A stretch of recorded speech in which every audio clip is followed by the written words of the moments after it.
yetimni taqdirini kim o'ylaydi? Faqat qalbida muhabbati bor odam, payg'ambarni tanigan odam. Endi yetimlik Rasulullohning boshidan o'tganda. Qarang, yetimni qalbi yumshoq bo'ladi. Chunki otani, onani mehriga to'ymaydi-da. Yetimni qalbini hech narsa xursand qila olmaydi.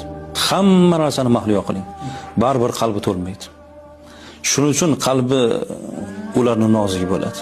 Bu jamiyatdagi eng nozik qalb egalari bu yetimlar. Yetim yig'lasa, butun osmon farishtasi yer yuziga tushadi. Payg'ambar alayhisalom yetimga kafil bo'lgan men bilan birga bo'ladi debdilar. Demak, yetimparvarlik, yetimga yaxshilik qilish, yetimni boshini silash bu payg'ambarga qo'shni bo'lish. Musa payg'ambarga qo'shni bo'lganning fazilati nima bo'ldi? Tarozida halol bo'lgan bo'ldi. Muhammad alayhissalomga jannatda qo'shni bo'lishning eng go'zal fazilati yetimparvarlik. Alloh Muhammad alayhissalom